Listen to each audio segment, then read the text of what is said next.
quelles que soient les sensibilités spirituelles, philosophiques, politiques, nous avons à cœur de défendre la dignité humaine jusqu'au bout. Dans le Cantal, la célébration du temps pour la création en sa 4e édition a permis de rencontrer, découvrir, jouer, marcher, célébrer et s'engager afin de renouveler notre relation au Créateur et à la création. Donc aujourd'hui, nous venons de fêter le label Église verte niveau cep de vigne à la Maison Saint-Paul. Alors juste avant, les participants pouvaient échanger autour de l'encyclique sur la thématique de la biodiversité. En 62 activités proposées dans l'ensemble du département, les quelques 2629 participants ont mieux appréhendé l'écologie intégrale telle que le propose l'enseignement social de l'Église. Elle est à la fois un culte rendu à Dieu et le service de tous, des pauvres en particulier. Accueillir des fidèles, accueillir des citoyens qui s'interrogent sur l'écologie intégrale, c'est leur présenter une structure qui, autour de 104 résidents, vont devoir se poser la question de l'écologie. Toutes les problématiques environnementales comme ça sont à prendre en compte, y compris avec, pourquoi pas demain, des projets de photovoltaïque et un avenir beaucoup plus écologique de la part de structures médico-sociales qui sont par définition très consommatrices. L'espérance biblique invite à restaurer une relation brisée. Elle relève d'une démarche active qui implique la prière et l'action.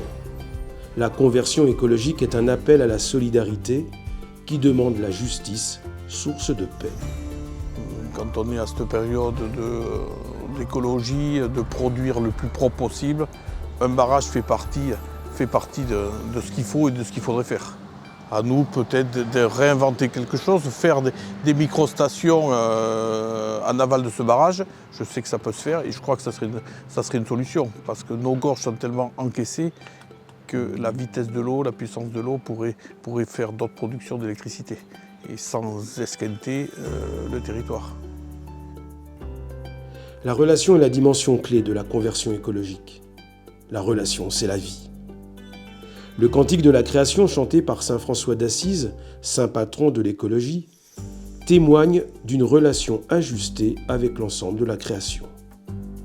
Loué sois-tu Seigneur pour notre sœur eau, qui est très utile et très humble. Loué sois-tu mon Seigneur pour sœur notre mère la terre, qui nous porte et nous nourrit, qui produit la diversité des fruits avec les fleurs et les herbes.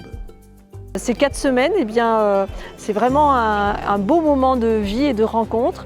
Ça fait 4 ans que l'on vit ça dans le Cantal avec la caravane, alors qui suit plus ou moins nos routes, mais qui est là en tout cas dans la symbolique.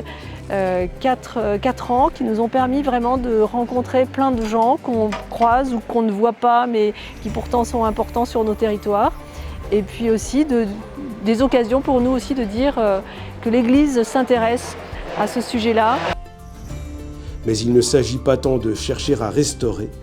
Nous avons à vivre une conversion, voire plus grand, et envisager la transmission aux générations futures. En ce sens, pour les chrétiens, prendre soin de la création est central dans leur foi. C'est une joie pour l'équipe diocésaine, d'abord qui coordonne. Elle n'organise pas puisque ce sont les doyennés qui proposent.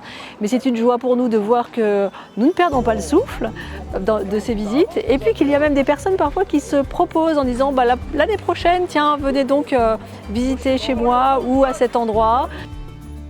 Alors, tous ces événements ne sont pas des fins en soi, mais ils permettent la reconnaissance des actions salvatrices et de leurs acteurs, et encouragent chacun à poursuivre un processus de conversion continue. Loué sois-tu, mon Seigneur, avec toutes tes créatures.